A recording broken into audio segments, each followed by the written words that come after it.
जय हिंद, नमस्कार, सत श्री अकाल, वंदे मातरम। बहुत बहुत स्वागत है आप सभी भावी शिक्षकों का टारगेट टीचर के यूट्यूब प्लेटफॉर्म पर। मैं अंकित पटेल बहुत बहुत स्वागत करता हूं।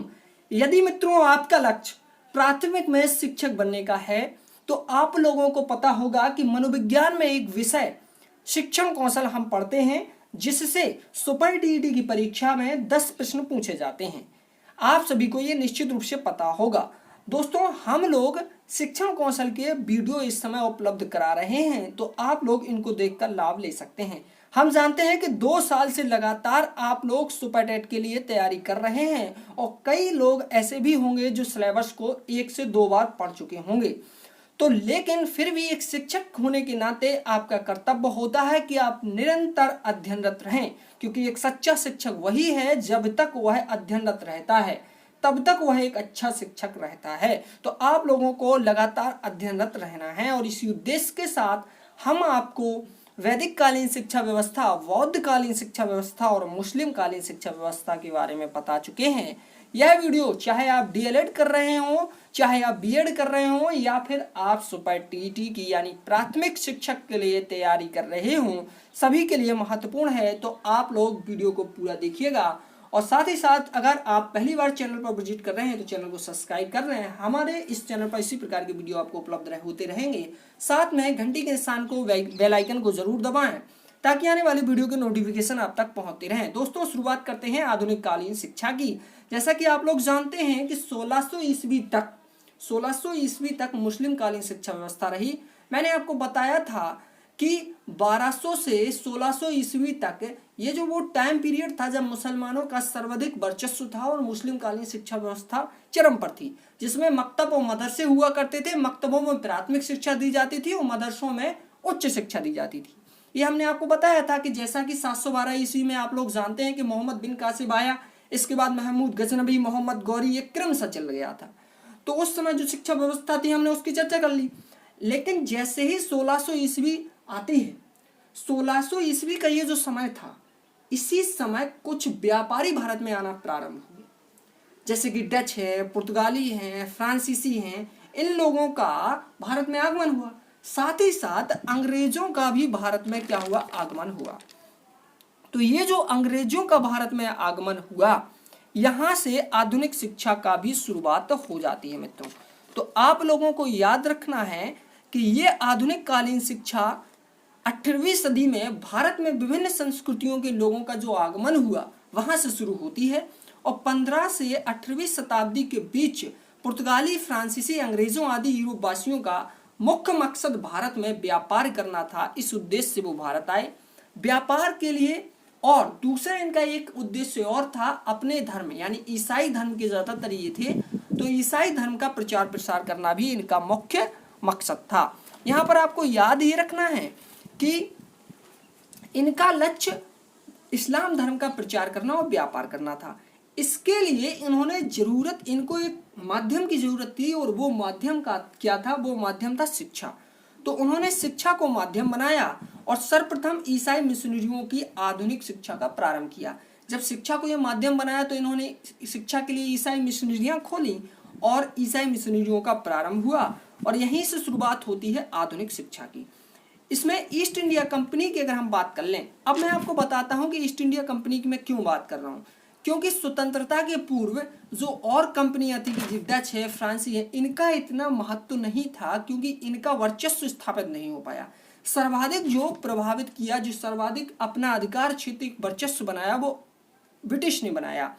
तो ब्रिटिश ईस्ट इंडिया कंपनी यहाँ पर हावी हो गई और ब्रिटिश ईस्ट इंडिया कंपनी लगातार, आप लोग जानते हैं कि 1947 में भारत को स्वतंत्रता मिली थी। तब तक ब्रिटिश ईस्ट इंडिया कंपनी तो नहीं रही, हालांकि 1857 तक ही ब्रिटिश ईस्ट इंडिया कंपनी रही। लेकिन ब्रिटिश ईस्ट इंडिया कंपनी 1857 के बाद डायरेक्ट इंग्लैंड की महारानी के द्वारा शासन किया जाने लगा और इंग्लैंड की शासन व्यवस्था जो थी वो चल रही थी।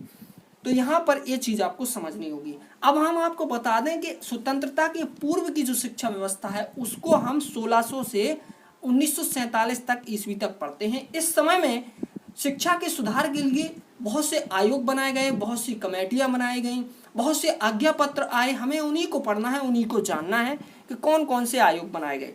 यहाँ पर लिखा हुआ है, सर्वप्रथम ईस्ट इंडिया कंपनी ने महारानी की आज्ञा से कलकत्ता, कानपुर, 18 मद्रास और बंबई में दानास्थित विद्यालय खोले, जहां निर्धन लोगों को निःशुल्क शिक्षा दी जाती थी। कहने का मतलब है 1857 के पूर्व ईस्ट इंडिया कंपनी कार्यरत थी।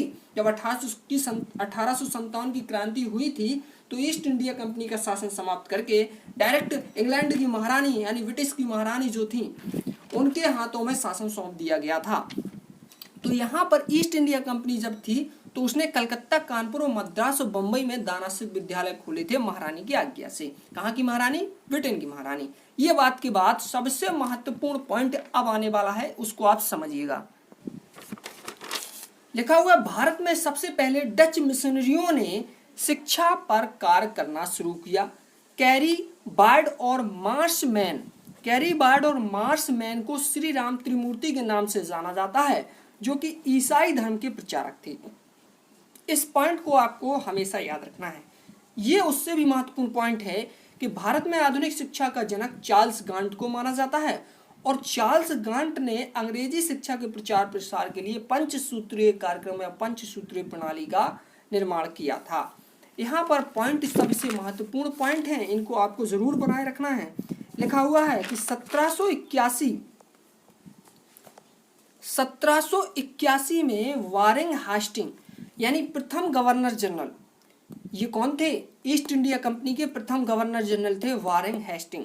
तो 1781 में वारेन हेस्टिंग के द्वारा कलकत्ता मदरसा की स्थापना की गई और इसका मुख्य उद्देश्य क्या था? इसका मुख्य उद्देश्य था अंग्रेज न्यायाधीशों के लिए मुस्लिम सलाहकार तैयार करना। क्योंकि मुस्लिम सलाहकार तैयार करना इसलिए जरूरी था क्योंकि अगर मुस्लिम क्षेत्र से या मुस्लिम मैटर से कोई विवाद होता था तो न्यायाधीश को मुस्लिम कानूनों की उतनी जानकारी नहीं थी, क्योंकि वो अंग्रेज न्यायाधीश था।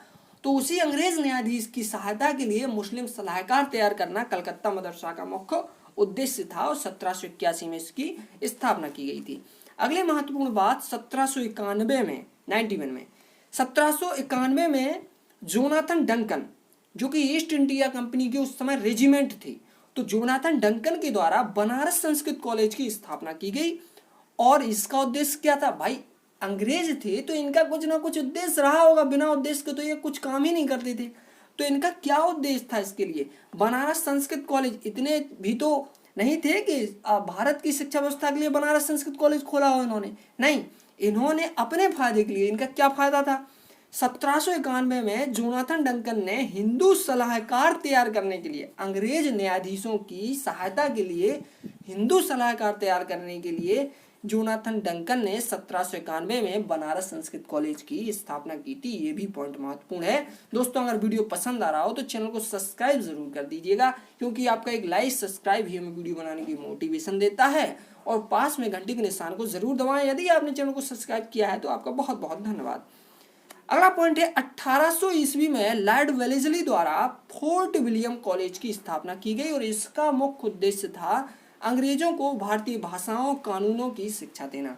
देखिए जब अंग्रेज वहां से आते हैं यहाँ पर तो यहाँ की भाषाएं क्या थी? यहाँ की भाषाएं या तो लोग संस्कृत जानते थे या उर्दू जानते थे या फिर वो हिंदी जानते थे और वह देसी भाषाएं भी जानते थे, जैसे कि तमिल हो गई, बिहारी हो गई, भोजपुरी हो गई, तमाम प्रकार की भाषाएं हैं जो लोग जानते थे, क्षेत्रीय भाषाएं जिन्हें आप कहते हैं। लेकिन अंग्रेजी बहुत कम लोग जानते थे। तो जब भारतीय भाषाओं का ज्ञान ही नहीं था अंग्रेजों को तो वो उनको यहाँ पर व्यापार करने में समस्या होती थी। इसलिए अंग्रेजों को भारतीय भाषाओं और कानूनों की शिक्षा देने के लिए 1800 ईस्वी में लॉर्ड वेलेस्ली ने फोर्ट विलियम कॉलेज की स्थापना की। इस पॉइंट को भी आप बना के रखिएगा।